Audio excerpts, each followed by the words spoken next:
नमस्कार, स्वागत न्यूज 24 पर। मैं आपके साथ पूजा राठौर शर्मा। संघ प्रमुख मोहन भागवत ने मस्जिद मंदिर को लेकर जो बयान दिया उससे बीजेपी खामोश है, तो विपक्ष ने बयान को हथियार बनाने की तैयारी शुरू कर दी। संघ प्रमुख के बयान के सहारे समाजवादी पार्टी ने बीजेपी की पोल खोलने की तैयारी शुरू कर दी है। अब इसके लिए समाजवादी पार्टी पूरा खाका तैयार कर चुकी है। कैसे बयान के सहारे ही बीजेपी को उसी के पाले में घेरना है और इस पूरी कवायद का मकसद है 27 के समीकरण को मजबूत करना। संघ प्रमुख के बयान को बीजेपी किस तरह काउंटर करती है ये अभी देखना होगा, लेकिन जिस तरह से पार्टी हिंदुत्व के एजेंडे पर सवार होकर आगे बढ़ रही थी उस पर मोहन भागवत के बयान ने लगाम जरूर लगा दी है। आज इसी का विश्लेषण देखिए हमारी इस खास रिपोर्ट में। असं केलं म्हणजे हिंदूमध्ये नेता होता येतं म्हणून किंवा अतिरेकी भारतीय जनता पार्टी के पास तरीके हैं। पहले खुद गैरकानूनी काम करते हैं और फिर शासन प्रशासन से ऐसा कुछ करते हैं जिससे कि दूसरे पर आरोप लग जाएं। भारत के अंदर राम, कृष्ण और बुद्ध की ही परंपरा रहेगी।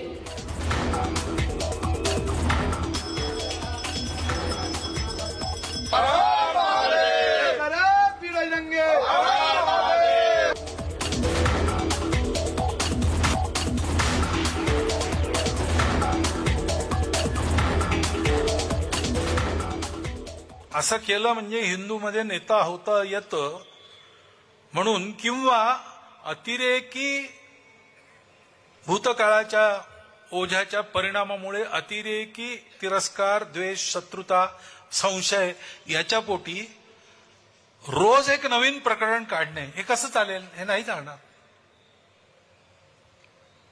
शेवटी आपण आपलं सोल्युशन काय आहे? जगाला आपल्याला दाखवायचं आहे की आपण सगळे एकत्र नांदू शकतो। संघ प्रमुख मोहन भागवत के इस बयान ने देश के सबसे बड़े सूबे उत्तर प्रदेश में नए सियासी समीकरण खड़े कर दिए।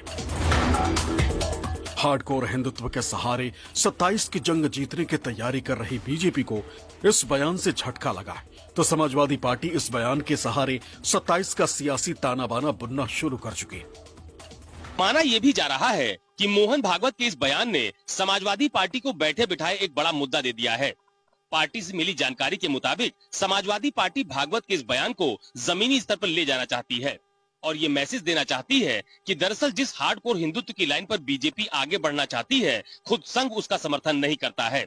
समाजवादी पार्टी ये भी बताना चाहती है कि बीजेपी उत्तर प्रदेश में बंटवारे की सियासत करना चाहती है। संघ प्रमुख ने यह बयान पुणे में हिंदू सेवा महोत्सव में दिया और जैसे ही उनका बयान सामने आया उस पर राजनीतिक प्रतिक्रियाओं का दौर शुरू हो गया। समाजवादी पार्टी ने संघ प्रमुख के बयान का स्वागत किया तो कांग्रेस ने बयान पर नसीहत दी और कहा कि ये उनको समझाना चाहिए जो समाज में दरार डालने की कोशिश कर रहे हैं। पहली बार मैं उनकी बात से सहमत हूँ कि आज जो मांग है, वक्त की जो पुकार है वो यही है कि हम लोग इन सब मुद्दों से ऊपर उठकर जो हमारे बुनियादी मुद्दे हैं, जो डेवलपमेंट के मुद्दे हैं, जो हमारे देश की प्रगति के मुद्दे हैं, उन पर सभी लोग मिलकर काम करें, तभी हम आगे बढ़ पाएंगे। तो पहली बार उनकी बात से मैं सहमत हूँ। हालांकि ये सब उन्हीं की प्रयोगशाला से चला है, लेकिन चलिए देर आए दुरुस्त आए। आरएसएस के सरसंघचालक मोहन भागवत जी को ये जो रचनात्मक सलाह है, उनसे जो लोग विचारात्मक तौर से इत्तेफाक रखते हैं और भारत की जो न्यायपालिका है, भारत का जो संविधान है, जो संसद ने कानून पारित किए हैं, उनकी अवमानना करने की कोशिश करते हैं, ये सलाह उनको देनी चाहिए कि इस देश में सौहार्द, शांति बरकरार रहे। संघ प्रमुख के बयान को लेकर समाजवादी पार्टी ने सोशल मीडिया पर पोस्ट लिखा जिसमें उत्तर प्रदेश के सीएम योगी आदित्यनाथ को कटघरे में खड़ा किया। साथ ही संघ प्रमुख के बयान को लेकर भी सवाल किए। समाजवादी पार्टी ने लिखा, मोहन भागवत जी आपकी हर नसीहत और बात तब तक बेमानी है जब तक आप भाजपा सरकार सीएम योगी के द्वारा किए जा रहे कृत्यों की सार्वजनिक निंदा नहीं करते और उन्हें ऐसा करने से नहीं रोकते, तब तक आपके बयान सिर्फ भाषणबाजी और ड्रामेबाजी कहे जाएंगे। समाजवादी पार्टी के बड़े नेता रामगोपाल यादव ने संघ प्रमुख के बयान पर सधी प्रतिक्रिया दी, लेकिन बीजेपी के नेताओं को संघ प्रमुख के बयान पर जवाब नहीं सूझ रहा है।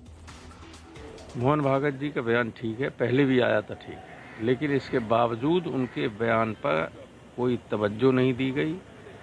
उनके ही समर्थक नीचे जो हैं उनकी बात को नहीं मान रहे हैं। ये पहली बार हो रहा है। दूसरी बार कि सरसंघ चालक की बात को भी नहीं माना जा रहा है और अनुशासन में लोगों को रखने के लिए उन्हें चाहिए कि जो बात नहीं मान रहे उनके खिलाफ अनुशासनात्मक कार्रवाई करें। मतलब केवल बोले नहीं बल्कि एक्शन भी ले। एक्शन लें। का पालन करते समय तमाम प्रकार की और अन्य आवश्यकताएं मान्यताएं हैं, उनके अनुपालन में भी हम आगे बढ़ सकें और देश को एक अच्छे वातावरण में हम उन्नति की तरफ ले जाएं। मान्यताएं हैं, उनके अनुपालन में भी हम आगे बढ़ सकें और देश को एक अच्छे वातावरण में हम उन्नति की तरफ ले जाएं। मंदिर मस्जिद को लेकर संघ प्रमुख मोहन भागवत ने पहली बार ऐसा बयान नहीं दिया। पहले भी वो कह चुके हैं, हर मस्जिद के नीचे मंदिर क्यों ढूंढना। इसके अलावा कई और मौकों पर संघ प्रमुख ऐसी नसीहत देते रहे, लेकिन उनका ताजा बयान इसलिए महत्वपूर्ण है क्योंकि जिस तरह से संभल का मामला चल रहा है, वहां मंदिर खोजे जा रहे हैं, वो कितने पुराने हैं इसका पता लगाया जा रहा है और उसको लेकर सियासत हो रही। उसमें संघ प्रमुख का बयान महत्वपूर्ण है। हालांकि ये पहली बार नहीं हो रहा है जब धार्मिक ध्रुवीकरण की कोशिश की जा रही है।